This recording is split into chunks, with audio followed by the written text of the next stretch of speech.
Gentlemen, let's broaden our minds. The truth shall set you free. You can't handle the truth. We came, we saw, we kicked his ass. That's not how the Force works. I'm gonna make him an offer again. I'd buy that for $1. Hasta la vista, baby. This woman has to be gotten to a hospital. Hospital? What is it? It's a big building with patients. That's not important right now. Oh, I'm sorry. Did I break your concentration? I can do this all day. Yeah, I know.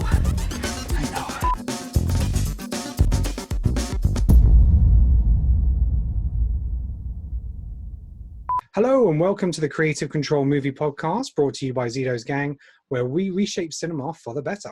I'm your host, Kenan Akbula, and thank you very much for joining us for episode 6. On each episode, we discussed if we had creative control, how we would shape a future movie project or correct the mistakes of the past. Joining me on today's episode 6, we have fellow Zito Gang stars, Sasha and Neil. How are you doing, gentlemen? Good, very good. How you doing? Really good. Excited about today's episode. So today we're doing something we haven't done on the podcast before, which is basically to go back and correct mistakes of the movie from the past. So today's episode is all about creative control over Star Wars Episode VIII, The Last Jedi. So this, in fact, will kind of be like a two-parter, with the next episode being on the Rise of Skywalker. We basically... Episode 8 and 9 pretty much split audiences and fans with the story and character choices. So today we're going to talk about what we would have done with the sequels. We're launching off Episode 7 rather than write the whole new trilogy, just because Episode 7, well, it made all the money, but just it had a very small portion of fans unhappy with sort of like with the rehash of the Death Star storyline. But for the most part, introduced new characters well, sets up lots of questions that need answering in the following films, and was generally quite well received. So we're just going to be focusing on 8 and 9. So today we're going to start off with Neil. If you had creative control, what would you have done with Episode 8? Okay. Right. Wow. Well, do you know what it is? For me, the problems with Episode 8 begin with... Opening crawl. No, do you know what they for me, I think the problem is, it's not necessarily things that happen in the film, it's the motivations for why they happen. Mm-hmm. So, I mean, the whole, okay, so I'd have to split it into segments. So you have the Rey, Luke Skywalker, you know, that whole training segment, and then you've got the other segment of what's happening with the rebels, mm-hmm. and the other segment is obviously clearly what's happening with Kylo. So in regards to what's happening with Rey and Luke, first thing, when she like offers him the lightsaber, he takes it. He does not throw it away, right? I'm like, nah, that, like, literally, that was like, immediately I was like, huh? So that, nah, he ain't throwing it away. I would either have it, I like the idea of grumpy Luke, and he's by himself, and he's not like, you know, he's like, I'm in solitude for a reason, mm-hmm. but he needs a reason. You know, like, there's been so many memes where it's like, okay, so, you know, you couldn't kill your father, even though, like, he literally murdered children, but you can kill but you could say, nah, maybe I could kill my nephew, when he might have just had some dark thoughts. And I'm like, he's a teenager. He probably has a lot more dark thoughts. You know, like, trust me, a lightsaber's not the only sword he's holding as a teenager. So I think either we have Luke not take the lightsaber from Rey, mm-hmm. or he takes it and maybe he just gives it back, or even if he just put it on the floor, even if he just took it and put it on the floor and he's like, I'm not that Luke Skywalker anymore, mm-hmm. right? And what we can do is really and truly, for me, I kind of look at it like, we need to kind of have it like the original Karate Kid, you know, where before Miyagi starts teaching Daniel LaRusso, mm-hmm. he, like, LaRusso's trying to learn martial arts from a book that he has. Yeah.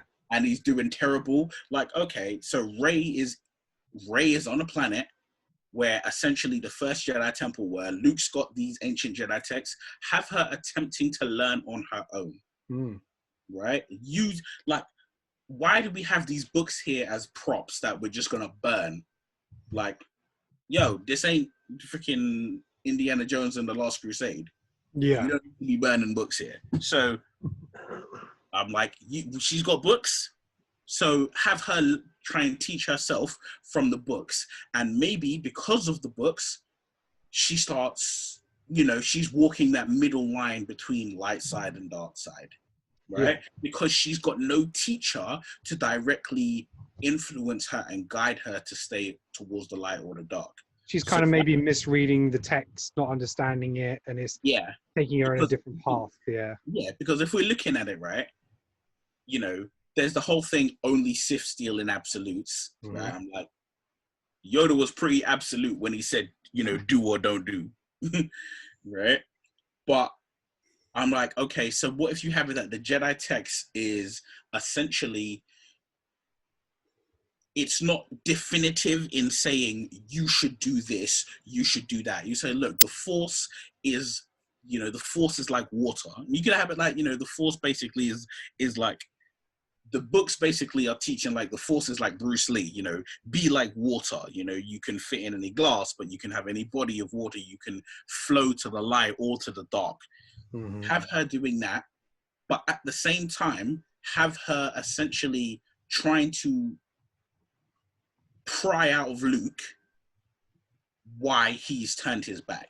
And we need to have a definitive reason. Like, thinking that, like being under the impression that, I think Kylo might turn bad, and then like you're ready to bust his head with a lightsaber, and then it doesn't go the way you think because you have a change of heart at the last moment. No, that's not good enough. I'm like, this is the same guy who had his hand cut off literally 30 seconds before finding out the man he was trying to kill for murdering his father is his father. That the man who was teaching him the path of being a Jedi lied to him. It's, that's not the kind of guy who's just going to be like, my nephew had a bad thought. Shit. Maybe I shouldn't be a Jedi. Maybe I shouldn't train anyone. No, we need a real teachable moment. Yeah, he needs definitive reasons for why. And like, I don't want to touch on this too much because there's a special one coming like in this podcast.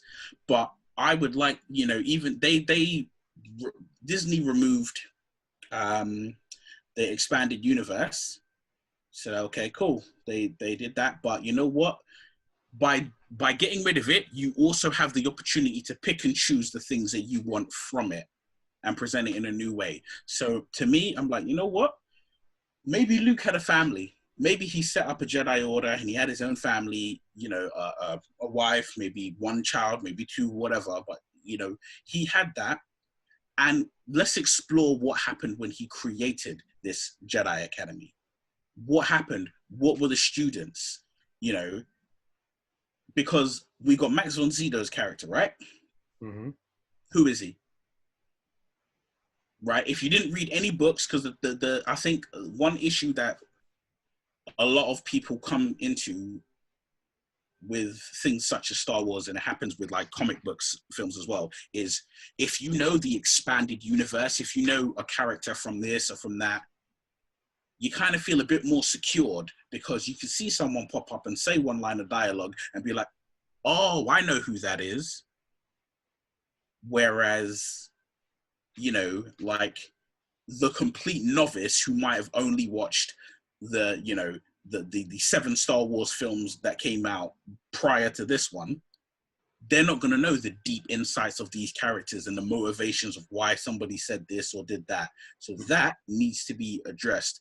So, you know what? Bring a character back. Maybe you bring someone in, you allow that to fester. You give a backstory, even if you need to have it like halfway through the film, you give a backstory as to why Luke turned away, why he cut himself off from the Force, why he moved away. And it needs to be something so definitive that we now know why Kylo's on the path he's on, why Luke is on the path he's on, right? We need to know those things, and it can't be something simple as he had a bad thought. I saw the dark side creeping. Your dad murdered children, bruv. You ain't got there ain't much darker than that, right? So that would be like, you know, what's going on with Luke and Rey. With Kylo, I mean, obviously Kylo would kind of maybe be more tied a bit more towards what's going on with the rebels, but I would like, you know what, let's expand Kylo. So, you know, Han's dead, right? By Kylo's hand. I put inverted comments on by Kylo's hand, because there are ways that you could have done that, you know. So we're experiencing someone who's torn. Basically, you know, Kylo's in this position where he's doing bad things, but is he really 110% a bad person? Is he really in the throes of the dark side? Because, you know, there's only one person in the whole of the sequel trilogy that ever uses lightning, and it ain't Kylo. So I'm like, well, how bad are you really? You know, if you're not throwing out the real dark side powers, how bad are you really? So we need to, you know, establish, like, put him on a pathway where we're saying, all right, you're going to reach a crossroads where you've got to make a decision. Are you going to be like, I'm fully involved in what Snoke's doing, or are you looking for a way out? We need to look at it like that. And one thing I did like was in Last Jedi was exploring that situation between Luke and Kylo from both of their mindsets. Yeah. Both of their perspectives. So do that. You can do the same thing. You have Luke's version of events, and then here's Kylo's version of events. And what you do is you station it in such a way that both, if you put both of them together, you have a complete picture of the real event of what happened. Yeah. So maybe, you know, the reason I said Luke maybe needs to have a wife or a family, one of the two, is because he needs to lose something. Because really and truly, losing a temple's not that big. In the grand scheme of things, yes, you've lost all these students, but what was your personal loss? There's a whole thing, you know, in the prequels, they talk about Jedis not having attachments, right? That's not Luke's time. That's not Luke's teachings, right? I mean, yeah, it could have happened. It could have been said to him by Obi-Wan or by Yoda, but essentially, he's not taught the old ways of being a Jedi, where it's don't form attachments, you know, love all people, have, you know, be one with the Force kind of thing. That's not what he's taught. He's taught, here's the abilities, here's how you use them, here's how you stay good, right? So he has a very stripped down teaching of being a Jedi. So what would happen if he decided to utilize those stripped down basics as his teachings? Chances are he wouldn't look at it like, oh, having a wife is a bad thing. Having a family is a bad thing. He ain't gonna think that. As far as he knows, he's like, hey, nobody said that his dad being a Jedi and then fathering a child, nobody's like, that wasn't the Jedi way. Yeah. So maybe he has a family or not, but, you know, we need to have definitive, that's the kind of thing is, I keep saying the word definitive, but that's what it needs. We need definitive reasons for why things happened. Yeah. Kylo needs a definitive reason for why he went with Snoke and the Knights of Ren. And that's another thing. The Knights of Ren, we need some establishment with them, because I'll admit, Force Awakens, that one little scene where they're all standing there in the rain, I was like, who in the Seven Samurai Demon Hell Ninja Scroll are these bad boys? And then, you know, what did they do? Were they even in Episode 8? They weren't. No, they're only in 9. Yeah, only in the flashback scene, right? So, yeah. Yeah, so I'm like, hold on. I'm like, these boys are out here looking like the Wu-Tang Clan of Star Wars, and at no point in time do they do anything. That can't run. We need some establishment of who they are. Why is it Kylo is Kylo Ren and they're the Knights of Ren? Do they work under him? Is every one of them whatever their first name is and Ren at the end? So we need some establishment with that. With the Rebels now, the whole thing of, oh, they did one mission, it kind of went good, but it kind of went bad. And then they spend the entire movie running. That's it. And lowest chase scene ever. Yeah, we're going to go to this casino planet and, you know, have these funny looking horses run rampant through a casino. Bruv, listen, like, I'll be straight up and down. Wealth disparity is a very good jumping off point when you want to show like the development of characters. Not when you literally show me a casino and all they're like is, oh, well, these people sell to the Empire or sell to the First Order and they sell to the Rebels. So, you know, they're not bad. They're just money orientated. And that's it. Like, I'm like, who in the cinema did you think was sitting there watching that thinking, ooh, I'm interested in this bit? Mm-hmm. Like, no. Show me, like, you know, give the Rebels something to do, right? That's what they didn't have. There was no real missions other than what? Rose and Finn going off to look for... find a hacker, innit? Yeah, Rose and Finn going off to find a hacker. I'm like, what is this, 96? Right? Is that what we're doing? It was Johnny Lee Miller and Angelina Jolie who they were looking for? Right? Like, no. Give me a real mission. You got the best pilot in the Empire, or the best, sorry, not Empire. You're the best pilot in the Rebels, and he literally spends the entire movie running around arguing why he can't go off and be the best pilot. Give him a mission, right? And why are you being chased anyway? I mean, the fact is, I like the fact in Force Awakens that they blew up the New Republic. Mm-hmm. They got rid of the New Republic. Cool. So we're going to say that they are back on the back foot. The Rebels are once again on the back foot versus the First Order.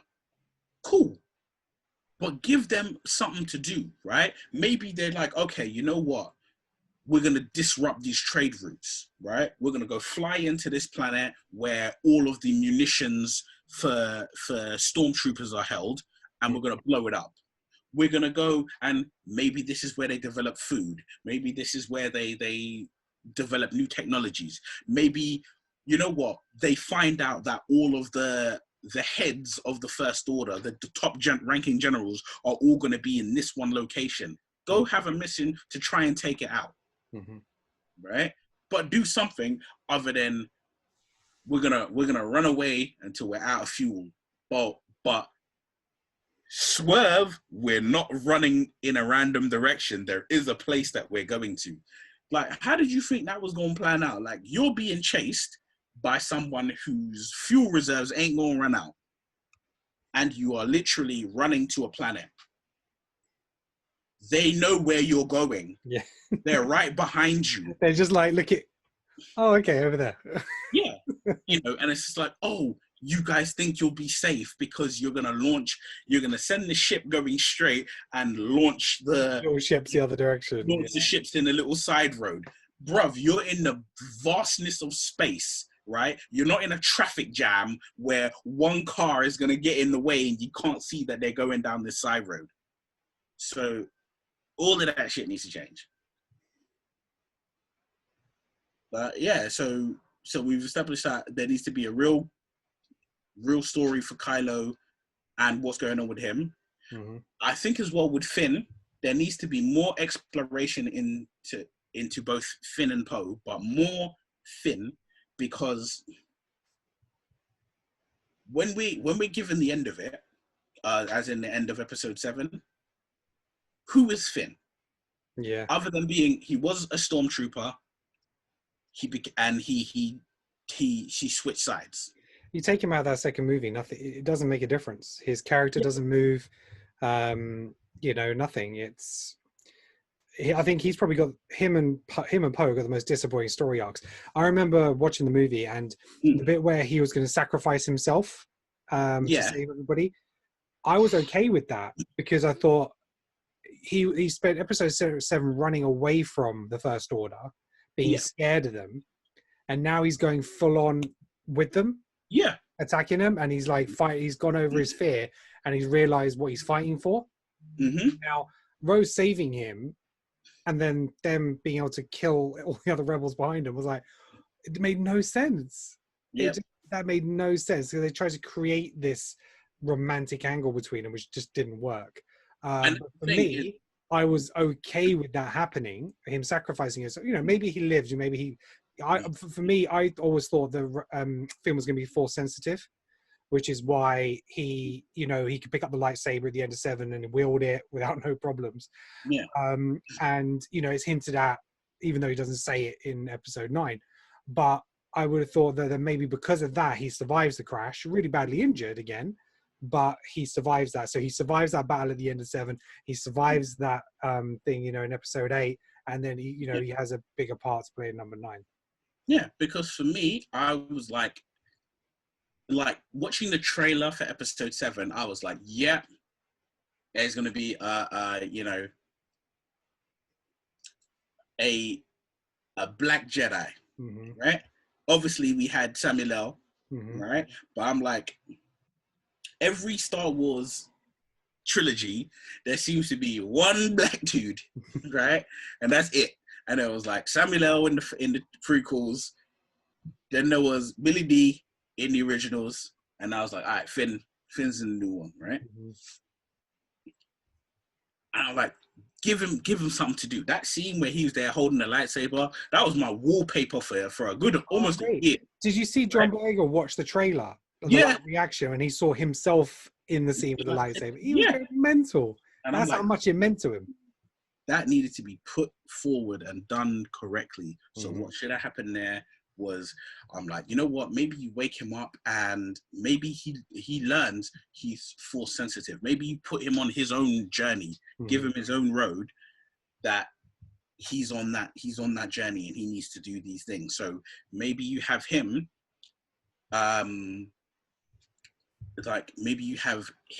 you give him his own story. Like, obviously you've got these 3 characters in Rey, Poe, and Finn, and you didn't give any of them their own story other than Rey. Like, nah, it doesn't run that way. You need to give him something to do. I keep saying that, give him something to do. Give Finn something to do. So yeah. All right. Well, I've written a bit of a treatment. I've been thinking about this probably since the movie's come out, but I was more thinking about how pissed off I was at what had happened, as opposed to more of what I would do. So what I did was, when I was coming out of the movie, I was like, instead of doing this, they should have just done this. And I was kind of trying to just make things what they were better. So what I've tried to do now is kind of do a little bit more of a complete, well, not a complete rewrite, but a bit more of a rewrite on it. Yeah. So your opening scroll is going to set things up in a sense of, Leia, with the rebellion, but it's going to focus on the fact that, Rey's going off to find Luke. But it's going to like Ben Solo has like completed his training to the dark side. Killing his father has completed his journey. So now he's exploring deeper into the dark side of the Force, kind of thing. So for me, the film's going to open up First Order ship passing through the screen like it normally does. Kylo Ren's on board. He's got his damaged helmet on, and his knights are on board with him. So set it straight out. This is his crew. This is his team. So then they arrive on Mustafa, volcanic world, and we see Fortress Vader, or Darth Vader's castle. Then we have him like disembark the ship, and one of the knights refers to him as Lord Ren. So for me now, he's actually stepped up because of what he did with Solo. He is now a lord, as in a proper Sith. You know, he's Yeah. Lord Vader, Lord Ren. So he's full on Sith. So the Knights wait outside the temple. Ren goes up to the temple, tries to get in. He tries to use the Force, can't get in, and he reads some scribes on the wall. And what he does is he takes his glove off and he cuts his hand, puts it onto the wall, and then the doors open. So it's like the blood of Skywalker has allowed him into Vader's tomb. It's like that heritage thing. And that's kind of the opening bit of the movie. We switch back to Rey on the island. She's handing Luke, which essentially is his father's lightsaber. It's Anakin's lightsaber. So he clasps it. You can see he's visibly upset. You can see there's like, maybe even cut it, like memories flashing of his father and the battles that he had with him and stuff. And he gets emotional and stuff. And he asks, you know, who are you? How did you find me? She explains about finding the map, Leia sending her, and that they need him to go back with her to help Leia. They need him to be sort of like the hope of the resistance and the rebels to fight against the First Order. He just declines and says he can't do it. He's not strong enough, and he'll just... so he's got this failed mentality. So then Luke sees the Millennium Falcon and Chewie, and he's like all excited, and he's like, "Oh my God, Chewie, it's great to see you." And he's like, "Oh, you know, where's Han? You know, is he that unfit? Because obviously he's got to climb up those mountains and shit to get to him." And he was then, you know, they're both kind of him, like Chewie and her are silent, and he's like, "Where's Han?" And like Rey goes to speak, and he turns to Chewie and he goes, "Chewie, where's Han?" And then he tells him in Wookiee, basically. And then like Luke like falls to his knees. He's like, you know, really upset. He can't believe it. And then you start to see some anger in Luke, and the ground starts shaking, and all this kind of the water around the island started to wobble and stuff like that. And like Chewie calls out to him, like breaks that trance kind of thing. So you can see that Luke still has that little bit, that rage in him as well. Because he showed it in the end of like Last Jedi with his father, you know, when he's like beating him down, and then he kind of stops kind of thing. So then, so he kind of snaps out of it. And then Luke just kind of looks up to him and is like, "Where's Ben?" We shift to like Poe and Finn. I want to see, basically they're pretty much that space battle that we had. Snoke's going to appear as a hologram. He's barking orders to General Hux, you know, blow these rebels out of space. So there's no big changes there. But I want to see Poe and Finn on the same ship fighting, you know, to create that buddy relationship, which they should be having.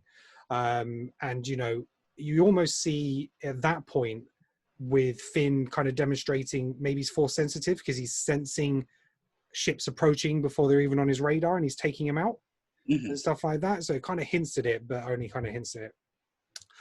We go back to Ren, and he's walking through Vader's castle. He's kind of hearing Vader's breaths in his mind. He's hearing some voices, some dialogue and stuff like that, like echoes of the past. He finds some artifacts of Vader, and he finds Vader's regeneration chamber. And he gets inside the chamber and regenerates himself, you know, because he had the scar from number 7. And he goes into the chamber and kind of heals himself. So because his injuries weren't as severe as Vader, but that's why Vader used that chamber to keep him more alive, is my kind of understanding. And then he finds some old artifacts of Vader, including some old suits and another helmet. And so it's like Darth Vader's helmet, but it's a slightly different version. And so what he's doing is now he's taking that as like his heritage, and that's going to be a new mask for him, which is going to resemble Vader a lot more because now he's like Lord Ren. We're going to cut back to Rey. She's like, "You need to train me as a Jedi. I'm Force sensitive." He's like, "There are no more Jedi. I'm the last Jedi." So then he gets her to do some tests. A little bit similar. She does her rock thingies, and maybe she even has that bit where you get the mirrored image of her and stuff like that. But he realizes that there's a lot of anger in her. So he's very wary of her, and he says, "I can't help you." He's failed his students before, and he won't be responsible for any more deaths. She pushes him on it, and then he explains how Ben fell to the dark side of the Force by the power of Snoke, surprised him. He didn't sense Snoke because he was so focused on training his other Jedi that he didn't pay enough attention, potentially, to Ben, who was the most powerful. He took it for granted that he would have more about him and his ability. So then Ben destroyed the Jedi School, killed all the students, bar 4 or 5 students who he convinced to join him, and being a Skywalker and so powerful, they did, and they are your Knights of Ren. So they were students from then. So then he's like to Rey, you know, you need to leave, go find Lando. He'll be able to help you with the rebels. He'll be able to maybe give you some assistance. So, you know, Rey leaves with Chewie. Now, Rey and Ben are having that Force connection thing going on. I kind of still keep that. I thought that was quite interesting. But Ben's, you know, Ben's trying to seduce her to the dark side. So she's intent on hunting him down. And she goes after him herself, thinking she's going to take him on if Luke's not going to help. Similar to how Luke at Empire Strikes Back wants to go face Vader, even though his training's not finished. So she goes to do that.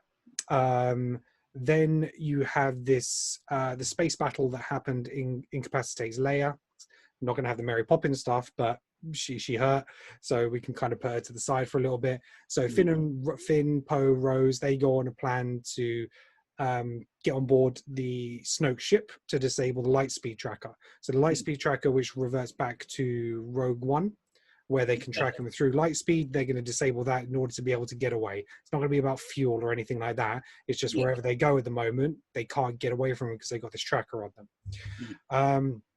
So then we shift back to Luke. He's back in the island. He's in his hut. He walks back in, and he's confronted by Obi-Wan and Yoda Force ghosts. So they say, look, this girl shows great power with the Force. She needs guidance. Luke's hidden away for far too long, blaming himself for the death of his students. Luke says they must know that, you know, Ben killed his father. There's, you know, he's a Sith now. And so they're like, only Sith talking absolutes, you know, he can be turned. So only Sith talking absolutes, he can be turned like I was. Luke turns around and his father is a Force ghost. And so all three of them there are kind of guiding him. And Yoda says, I fled once after your father destroyed the Jedi, but I never forgot who I was. Because obviously the end of episode 3, the Emperor's kind of taken over. Yoda's fought the Emperor, he loses, and he goes away and hides. Yeah, and that's kind of him until you see him in the later sequels. So, but he says, you know, I was still there to guide the next person who came along, the next hope. You know, what about Leia? What are you going to do? And all this kind of fills Luke up. He starts to realize what he needs to do. You see him close his eyes. He's like in that meditation state, sticks out his hand, rumblings coming up through the floor, boom, lightsaber in hand, flashes on, it's his green lightsaber. He basically then steps outside of the hut, goes to the edge of the cliff, raises up his X-Wing out of the water, in it, and he's gone. So he's leaving. There's no force projection. He is going. Rey lands on the ship where Lord Ren is. They talk. He basically uses the force to take her to Snoke, pretty much how it was. And they're in that chamber room. Snoke reveals that he established a connection between her and Ben, and you know, he wants her onto the dark side. She's resisting, so then he starts force choking Rey, and it's just like, you know, I can't be defeated, you know, nothing, you know, I control everything. And then, like Avengers Infinity War, out of the shadows, Captain America, you're gonna have Luke step out into the chamber and to confront him, and he's like you have something of my father's, because Anakin's lightsaber's there, which Snoke has by his side. And so then the Knights of Ren are there as well, so we start seeing a fight between Luke and the Knights of Ren. We cut back to Finn, Poe and Rose. They've infiltrated the ship. They've managed to take down the tracker, so their ships are being able to escape now. One ship is remaining. One of the rebel ships is remaining. Then they have their run-in with Captain Phasma. Generate a little bit more screen time for her. I'm not going to kill her off in this one. So then we have like the Knights of Ren are injured, but they're not killed because Luke doesn't really want to kill. So Snoke stands and confronts Luke.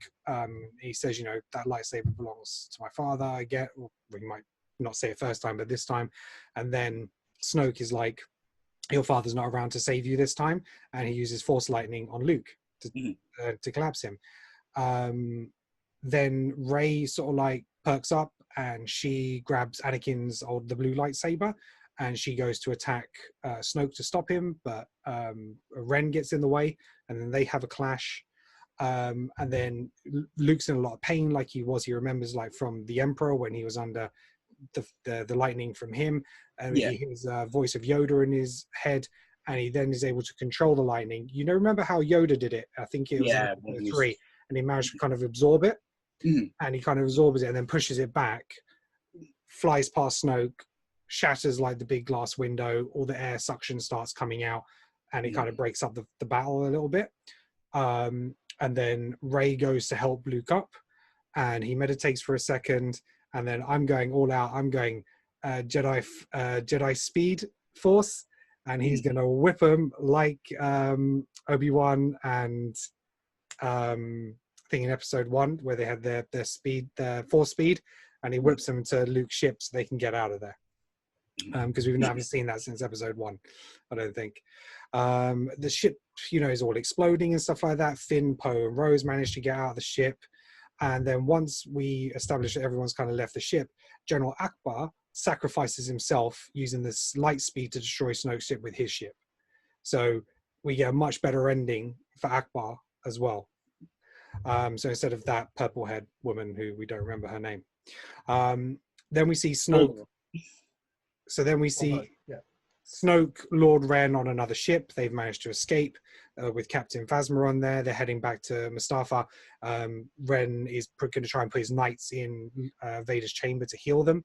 Snoke says a Sith Master always has 2 apprentices. From the shadows, out steps Darth Maul. Then we see the Resistance on the Salt Planet. They're now unable to be tracked. So it isn't a case of they're going to be another fight on there. Luke and Leia meet for the meet and embrace because they haven't seen each other for so long. They're all trying to figure out what's going to happen next. Poe says that they've sent a message to Lando. They haven't got anything left. Leia's like, there's always hope. And Luke is like, we are the last of the Jedi. And he like turns to Rey and is like, you've got much to learn. Boom, credits. I didn't like Darth Maul. Darth Maul's dead.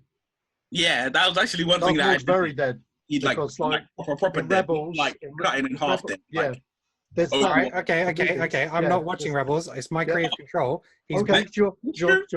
I was just saying. I haven't seen him die. I don't know how he dies. As far as I'm concerned, there's the movies. I saw him in episode 1, and now he's back. So they brought the Emperor back with no explanation. At this point, there's no explanation. Maul just steps out of the shadows. He's got his robot legs. Because we've seen him in Solo, they've kind of teased the fact that he's still around. So from a movie-going audience, I don't need to know what's happened in Rebels. I know it's probably canon, but I haven't seen it at this point. So, but that is kind of the twist at the end to make sure we've got. So basically, what you've built up there is the dark side is you've got your Sith Master, you've got your 2 apprentices, you've got Captain Phasma. There's the Knights of Ren. It's a big thing that they're going to have to get past in the next movie. So that's my take. Yeah, one thing I neglected to mention. One thing that I'd actually written down in my version of events. Snoke is a clone of Palpatine. Okay. But in the way for me, what it is the second the Emperor dies in Return of the Jedi, he has like he basically, because you think he's got clones, right? Or initially he had clones. Clones were being created for the clone army and all that, right? When he takes over, why would you not take that technology with you and be like, well, hey, I want to live forever, right? So what I have him do, water, guys.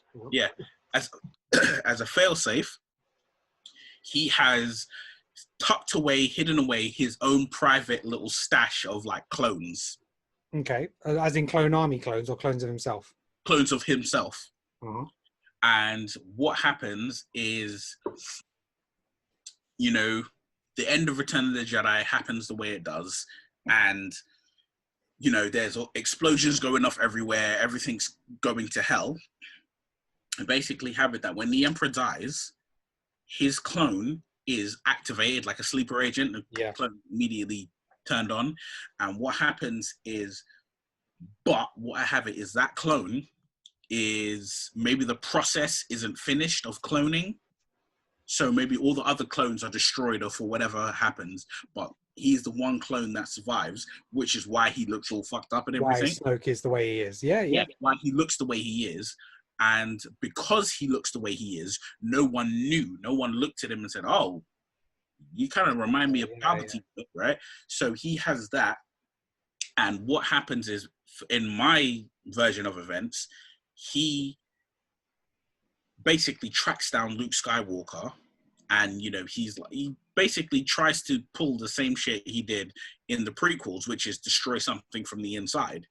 And he's basically there always watching Luke, and he's like, because of my deformed self, I'm not powerful enough even with the Force to take you on, but if I can, think like Bane. He's like, what's going to break first, the mind or the spirit or the body, right? So he's like, well, if I can chip away at your sense of self enough, like, oh, you turned your dad from the dark side back to the light. Cool, not a problem. I turned your nephew from the light to the dark. That's how I did it. So if he can do that, and maybe he's he creates the Knights of Ren kind of deal, at least that way, we're keeping a level of connection, but we're not just basically plucking Snoke out of space's asshole. Yeah. We're saying like, no, he exists. There's a reason he's there, and there's a reason why his outlook is, we need to fucking get rid of Luke Skywalker. Yeah. Because he's like, the last time I left Luke Skywalker alone, he managed to turn Vader from my puppet to, the guy who killed me. This time I'm not making that mistake. Find him and kill him. Yeah. Cool. But that was the only extra thing I wanted to add. Now I'm gonna go turn on this light. I got my water, and I'm gonna hear a heavenly tale. Right, Sasha, enlighten us. I don't know whether I can. Look, here's the thing. All right, when I watched these films, I gave them their fair shot, because the minute they dismissed their expanded universe, I was like, well, that's cool, because there's no possible way you can do a film that would fit what the fans want with the actors and the age that they are, you know? Because if you look at all the books, there's loads of them. I'm not saying all the expanded universe stuff is good, because there's some dog shit there. And, and there's also some really cool stuff and really cool characters and stuff that people have always wanted to see on screen.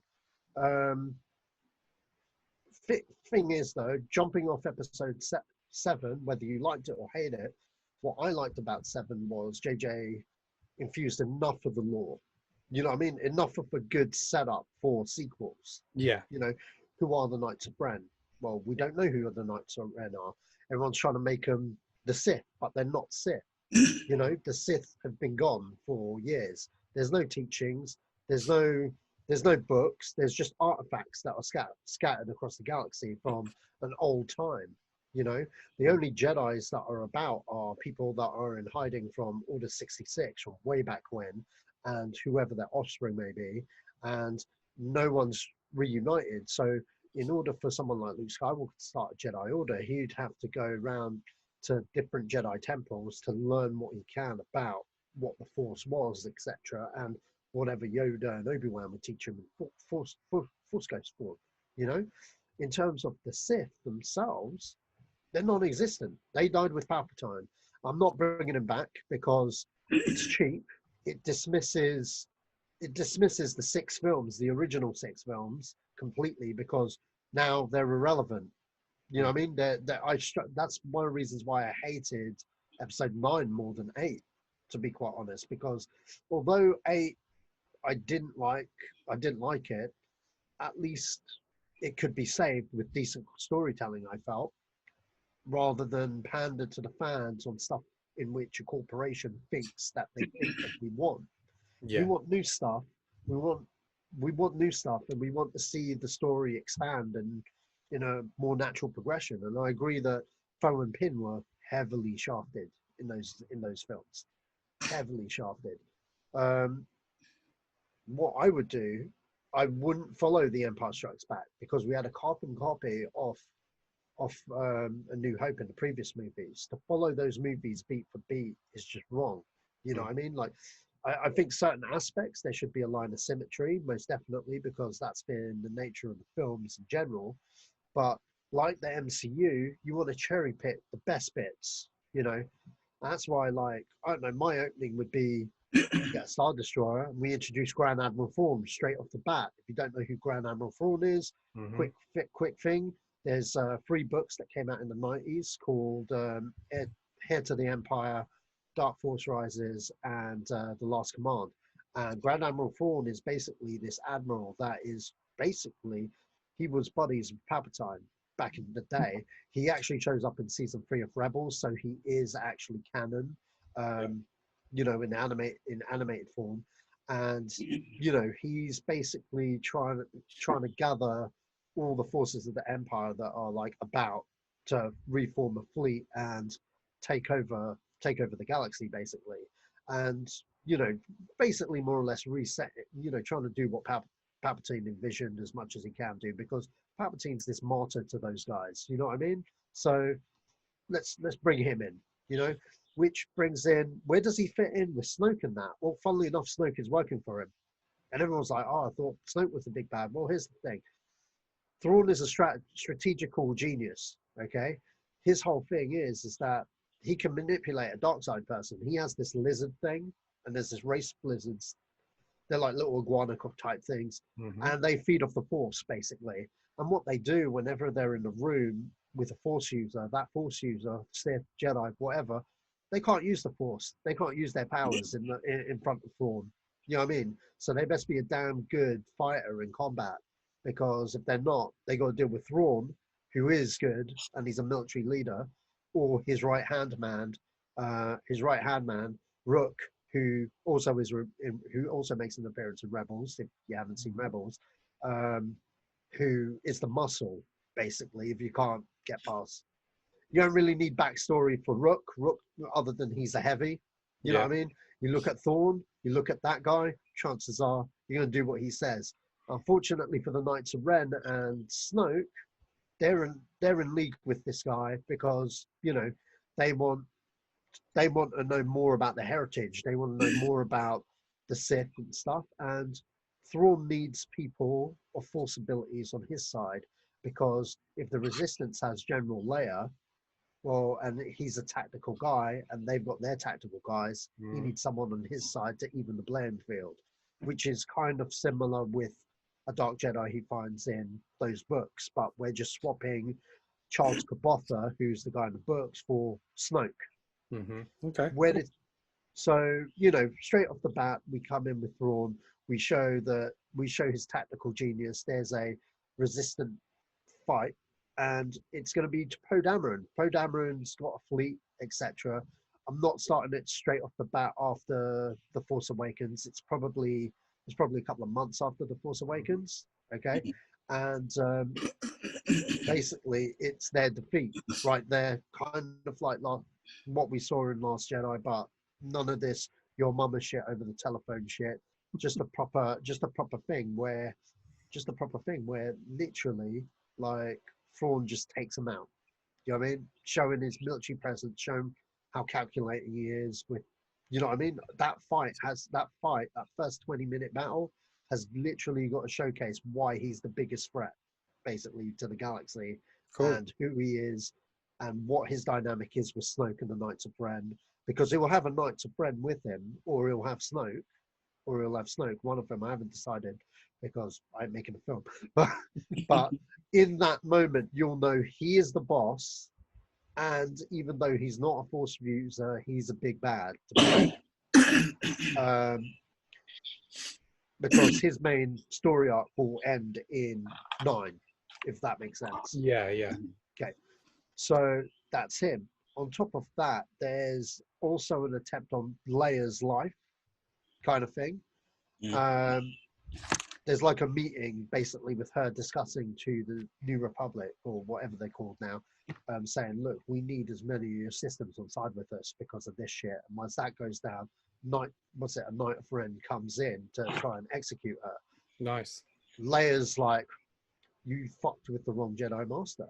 We get some Princess Leia fucking action showing that she's down with the Force, yeah, and she don't even need lightsabers to do it. she kills the guy with his own lightsaber. Done. Nice. Done. Okay. Not even armed. She just like, okay, cool. Boom, boom, boom. Done. You know what I mean? And it's a, something to have everyone go, oh shit, she's down with the Force. Yeah. I didn't know that. Rather than Mary Poppins shit. You know what I mean? Like, fuck that shit. Where are we with Rey? Okay, that first battle as well. We have to establish Finn and Poe, their relationship. Yeah, kind of thing. I want Finn to be kind of injured from his battles from Kylo Ren because Guy took it to the spine. I'm just saying, like, there's no way. In that battle, you have to show their relationship, show their boys, brothers in arms here, but also hint that Finn could flee at any time as well, if that makes sense. Yeah, give it a chance, because it's a trilogy. You want story threads to follow through, and what I want in that first 20 minutes is to level the playing field, who the new characters are, who our characters are, where they are now, and so we can love these characters again. Yeah, if that makes sense. And that's Rey included in this. Rey included in this. Rey has to leave to go see Luke, and she does, meaning that the events right at the end of The Force Awakens are actually, kind of like crosses over a little bit. So it's a little bit later rather than we think it happened straight away. It's exactly. now up on itself. Exactly. Gotcha. Exactly. So because we don't know how long it took her to get from A to B. You know what I mean? We don't know. And I'm using that to my advantage to not repeat, you know what I mean? Like, not repeat what Ryan Johnson did. And like, I thought the next day thing was good, but you don't get them as a trio. Do you know what I mean? You don't get what they're about. And I feel in those opening relationship almost. You can flesh it out, because as much as I hate and loathe The Rise of Skywalker, that was the only element that I liked about the film, that we saw the team dynamic there. So you could have them in the Falcon, you could have them get destroyed, whatever, you know what I mean? And that would be a really good opening sequence. Even, and if they lose in that opening sequence, that's even better. But the one thing they escape with is Leia's life. Yeah. You know what I mean? And done. That's my opening. When she meets Luke, kind of plays out before. I want him to throw the lightsaber, because even though everyone else in the audience was like, what the fuck? We were all hooked on the whys. You know what I mean? Whys? If there was a payoff to why that lightsaber was thrown later on in the movie, we would have been like, okay, that makes sense, or you know what I mean, whatever. Because it didn't take it anywhere. It didn't take it anywhere. It was just an inanimate object to him, and I can get that if he's cut off from the Force and he doesn't care. My biggest problem with Luke Skywalker in the movie was that the why, as Neil said, the why was his father was a killer for younglings, and he was basically Goebbels. You know what I mean? Like, with an SS troop, like, killing motherfuckers, you know what I mean? Like, the guy bought a whole genocide. So, you know what I mean? Like, you're telling me you can turn around to your father and say, I feel the good in you. You know what I mean? And if you look at the expanded universe, he's got like a right-hand man called, what's his name? Cam Cassard or Cam, hang on, wait, Cam Solstar.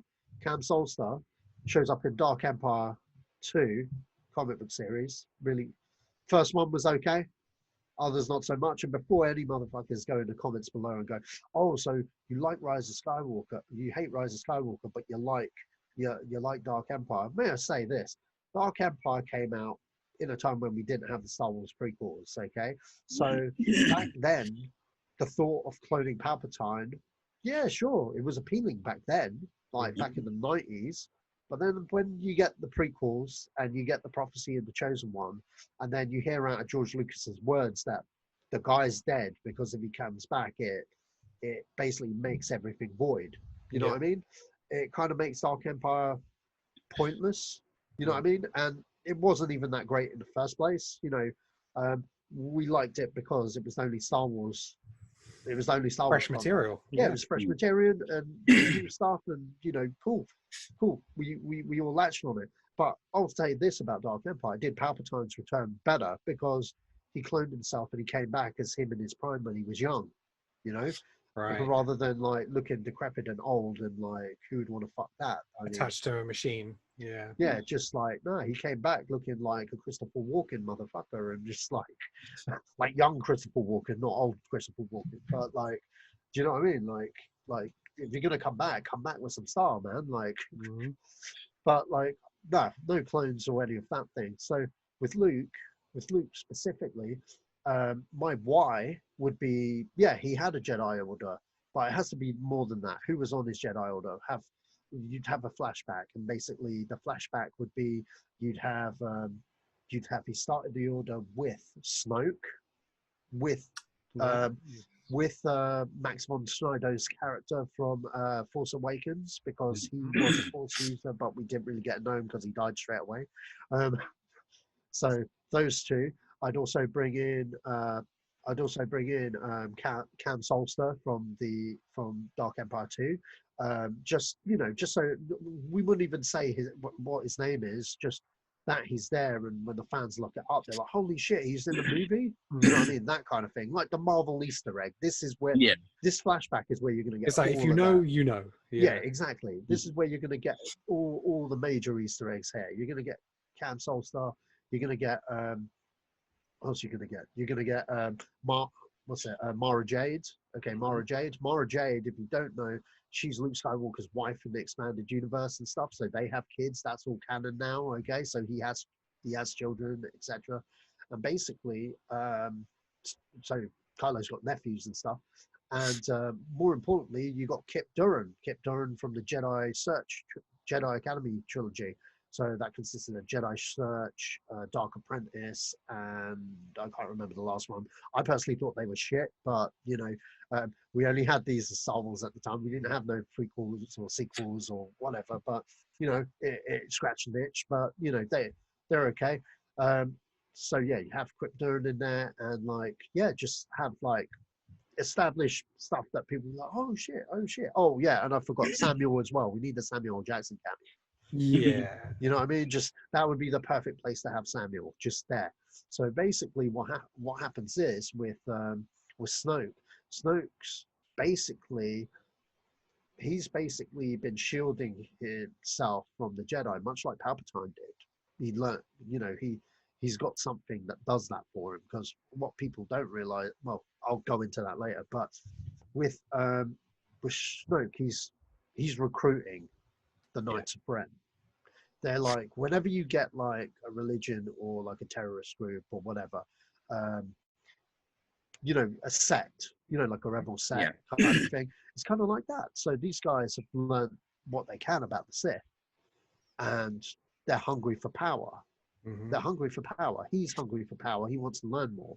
But, obviously he's unaware about the ruler too, which is why there's more of them.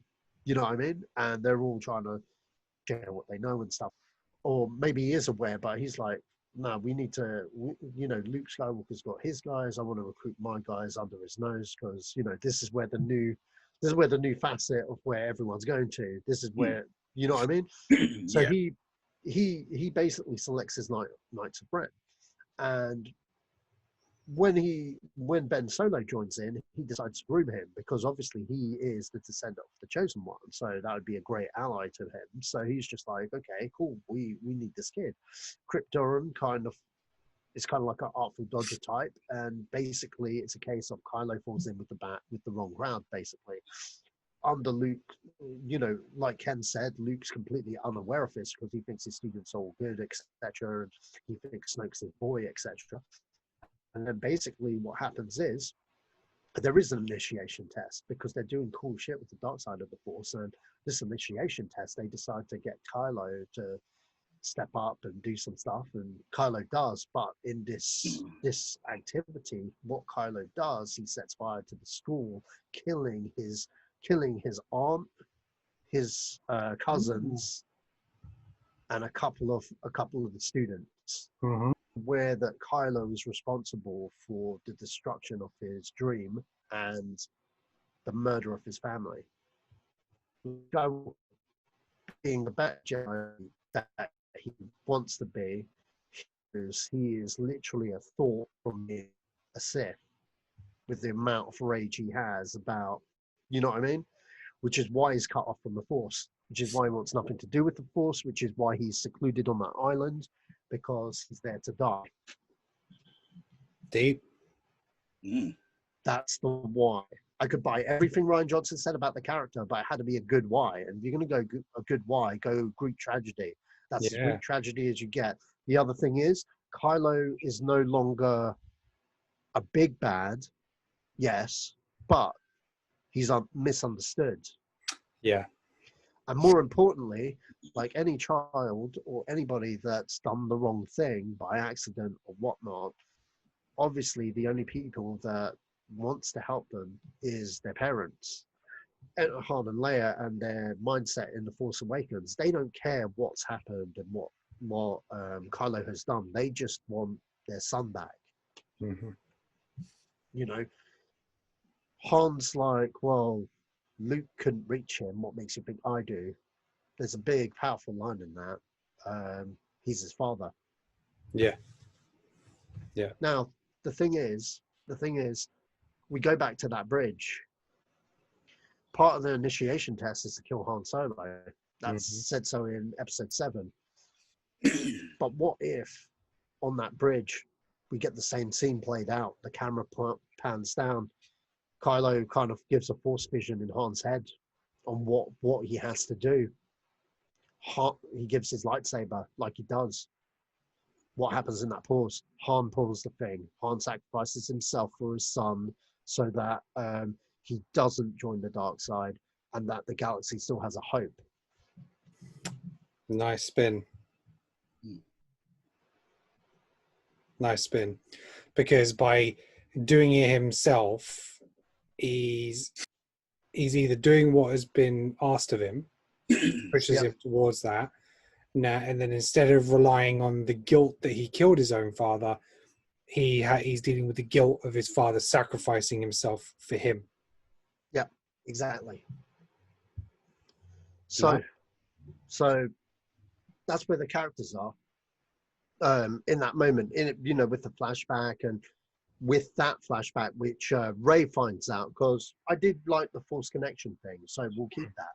Because what I want to do with the Force Connection thing is basically have it play out as it is. Obviously, when it comes to the Han thing, that's when she realizes that. And I want to grow I'll give people their Reylo. So I know a lot of Star Wars fans are like, oh, don't give them the Reylo, but I'll give you the Reylo. You know why? Because it has to feel earned and it has to feel like it could happen. I'd keep the Force Connection, so you get a bit, so she discovers Kylo's past, etc. Obviously, given the Harrison Ford on the bridge shit. More importantly, with Kylo Ren, he's the runt of the litter. He's not, in terms of, in the bigger schemes of things in the Knights of Ren, because he's constantly trying to prove himself to Snoke. You know what I mean? Yeah. He doesn't want to be there particularly, but he's found himself there with some crazy people. You know what I mean? The wrong crowd. And he's realized that they are the wrong crowd and he can't get out. He's trying to find a way out, but he can't. You know what I mean? So he's with them. The Knights of Ren, I would have various Dark Jedi. There's 7 of them in The Force Awakens, I do believe. So Kip Durran's one of them. I'd have Sidrus from Dark Empire just pop up in there. I'd have Barra Sophie from the Clone Wars cartoon, who's still at large. And I would have any other nods? No, those are the 3 nods I'd have, and I'd have a couple more original disposable knights that are there to just get murked. Right. The Knights of Ren, I've mentioned a couple of them. We're not going to go into their biggest backstory or whatnot. Like Kip Durran will probably wear a Corellian logo to show that he's from Corellia, so the fans can speculate, is that Kip Durran? And then maybe we could add that as his Ren title. You know what I mean? Okay. Same with Sidrus, and same with Barriss will kind of be obvious because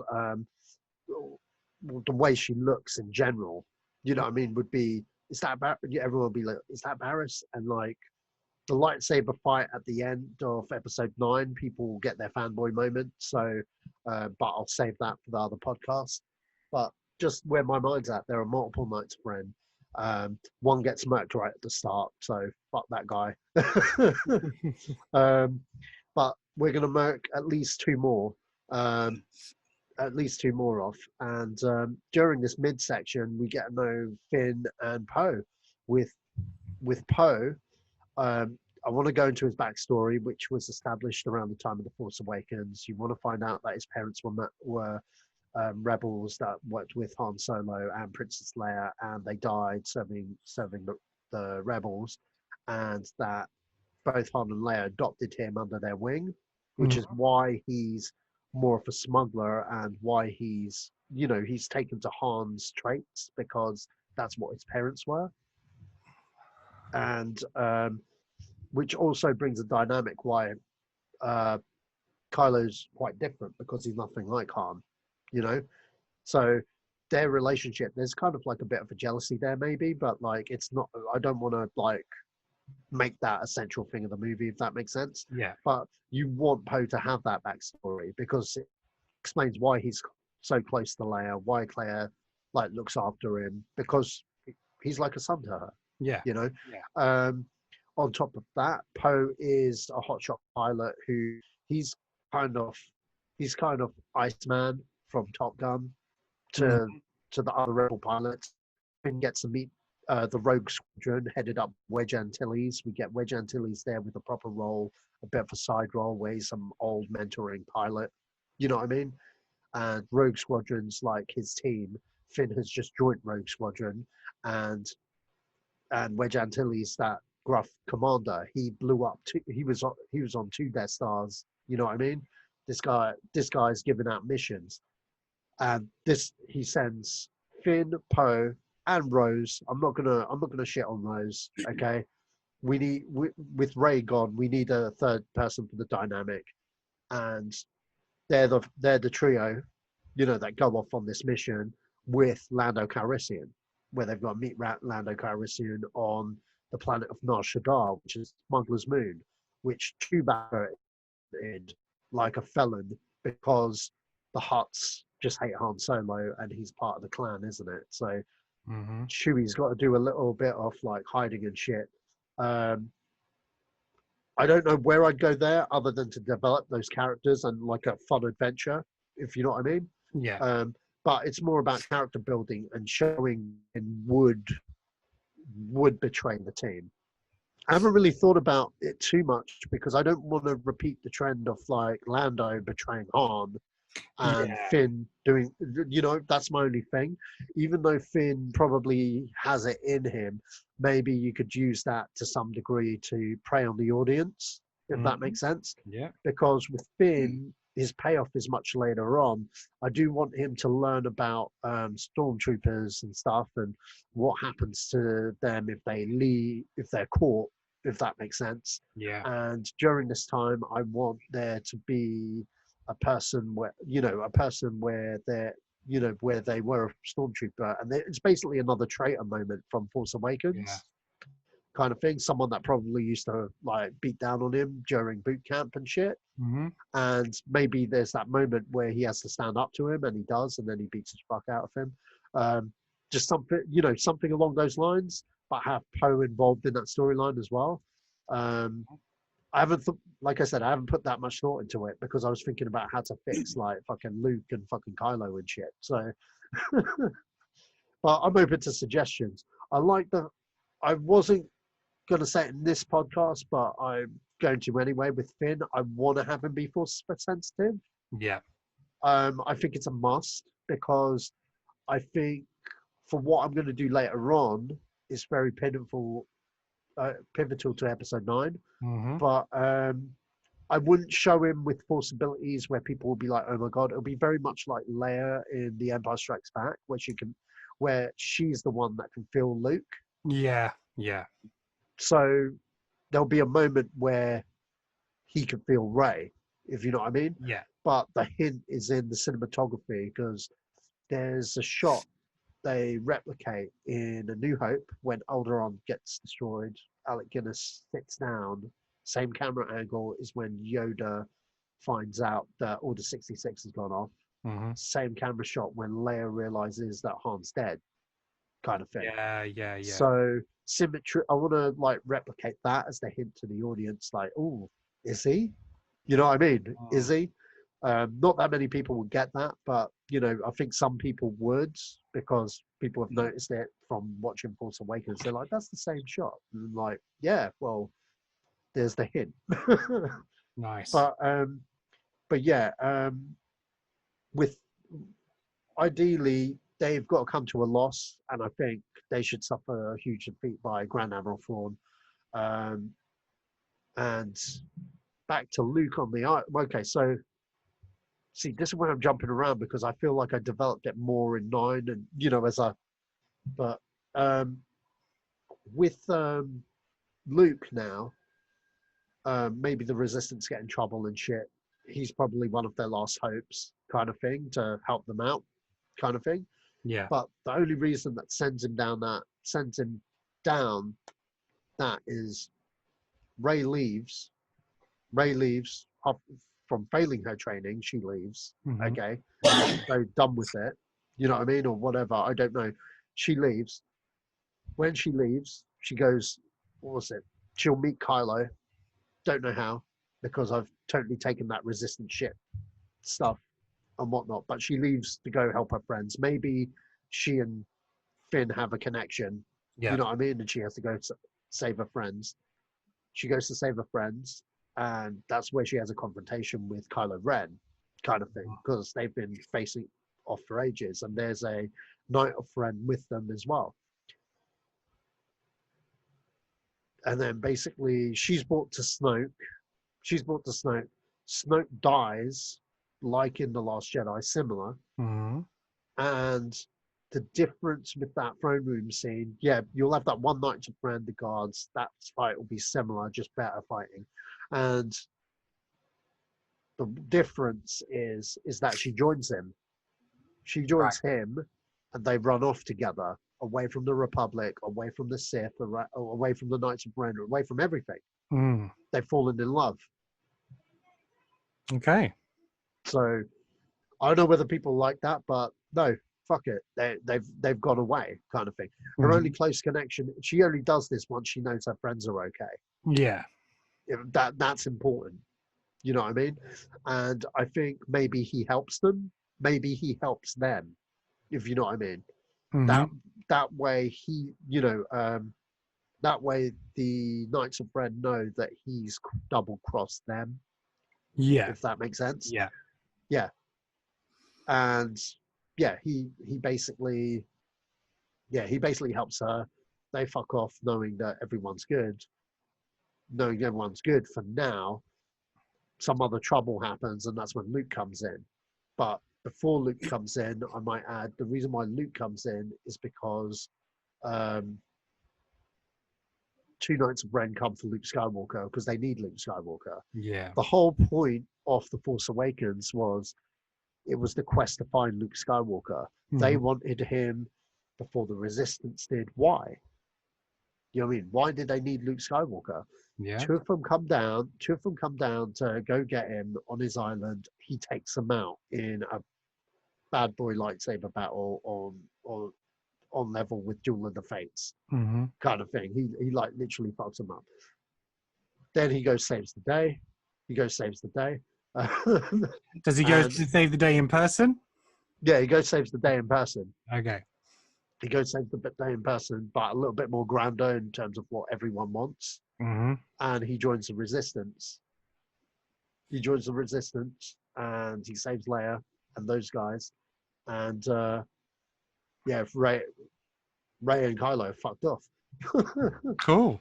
Because I don't want the Kylo and Luke story to be resolved in 8. No, definitely not. That should be resolved towards the end of 9. I'm very adamant on that. A hint to where my head's at with why they want Luke Skywalker, because there's another attempt to get Luke Skywalker, and Thrawn does it. Thrawn's like, well, the great Luke Skywalker can't fuck with me. I've got Rook, and he ain't using the Force around me. done.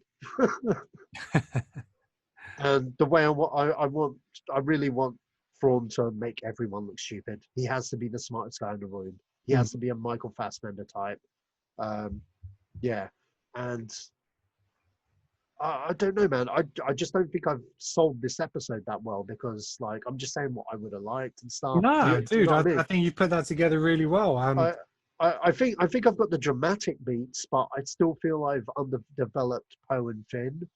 Well, I was something similar as well, but a lot of that's going to be in the writing. It doesn't necessarily have to be in terms of what their physical actions on screen. It's going to be their back and forth. You'll probably have a scene where, you know, again, Finn talks about being scared or, you know, he's unsure of his place and stuff like that. And that was it. That's what I forgot about Finn. So Finn, like, obviously he sees what happens to stormtroopers and stuff. There's a moment where you think Finn has betrayed them or whatnot, and basically he goes off, whatever reason, and then, you know, Poe's pissed at him basically. And then Poe gets captured. I want Poe to get captured. He's a Han Solo, so he gets by the end of the film, there's no Poe. There's no Poe. He's gone. Rey doesn't know Poe's gone. Do you know what I mean? Because at the start of the next one, I want Finn to be the one to try to save Poe. Right. Okay. And maybe he might team up with Kylo, but I'll get into that next episode. But point being is that the Resistance at that point are kind of fucked up, and one of the reasons that brings it together is because they bring in Finn. He puts him with them, and a lot of them are thinking he's a traitor, kind of thing. And then basically he just gives the fucking "I'm Spartacus" speech. He gives the "I'm Spartacus" speech, and all the stormtroopers take their helmets off, and they're like, "I'm Spartacus," kind of thing. And literally they switch on their general, whether that be Phasma or whatnot. Maybe, yeah. Phasma maybe, and they join the Resistance. Right. So that's what I do. And at some point, R2-D2 has to save everyone. But BB-8. At some point, like, BB-8 can serve its purpose, yeah. But R2 has to save the day. But you know what I do with R2? I think the biggest thing with Luke coming back, I do think there should be a hologram of Han and Leia. Talking to Luke, right? So the fans could see the Holy Trio reunited. That's nice. Yeah. So I don't know. That's where I'd take it. I said it in a Quentin Tarantino kind of way because I kept jumping, but that's just me in general, if you know me. But I really do. Looking at my episode 8, I don't think it's well structured, but I think I got the character beats and I got the fan service a little bit. Yeah, we're not writing a script here at the moment. Yeah, that's right. That's right. But no, I think, like I say, I think you hit the beats. You know, it's that's why we do this. It's interesting to see other people's takes on it and stuff like that. I just remembered. Remember that lightsaber battle, the freeway duel with Luke? Yes. Okay, so he has no lightsaber. These two guys are coming for him. Guess where he gets the lightsaber from? Just pulls it from the lake like one from Excalibur. the ocean they threw off at the beginning. Yeah, like Excalibur and shit. It has to be like Excalibur, like a proper moment. There, at that point, that's when you find out why they want Luke Skywalker. Because it's always been about him. So yeah. A little bit like Captain America picking up Mjolnir. It's kind of that. It comes, like flash out of the water in his hand. It's probably almost as if when they were striking him down, it's like he could be meditating, and then they're lifting their sabers up to like strike him or take him down, and then you get that rumble straight into the hand, beats them off. But no, you know what would be cool? I know where the R2 save the day moment is. R2-D2's just there, like watching. Luke loses the lightsaber at one point, and R2 just shoots out a new one, the green one. Callback, baby. Brilliant. From Jedi. Jedi, just call back. Love it.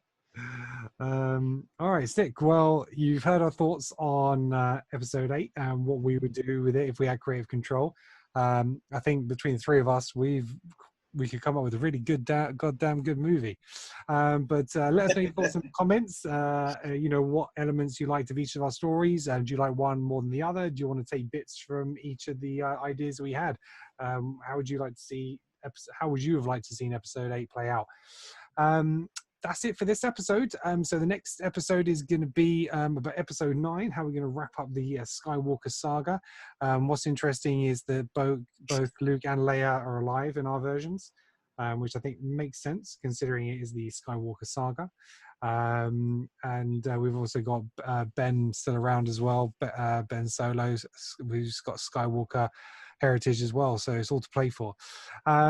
So thanks very much for joining us. You can follow me on Twitter at KenanTalksFilm. Please let me know your thoughts on this episode and suggest some other movies for us to discuss in the future. Sasha, where can we find you? Sashman3 on Twitter. And Neil, where can we find you on social media? Find me at Shoot for Moon Pics on Instagram. Fantastic. So you can catch all our episodes on YouTube, Apple Podcasts, Google Podcasts, Stitcher, SoundCloud. Please like, share, and subscribe if you liked what we do. And if you don't, just do it anyway because you're nice people. Also follow at Zido's Gang for loads of movie, music, sort of industry news. We post all sorts of stuff on there. And also be sure to check out the main Zido's Gang podcast, which is episode, what are we, 106 now, Sasha? 107. 107. 107. Oh, damn. So yeah, please like, share, and subscribe to Zido's Gang on all those platforms as well. So until next time, may the force be with you.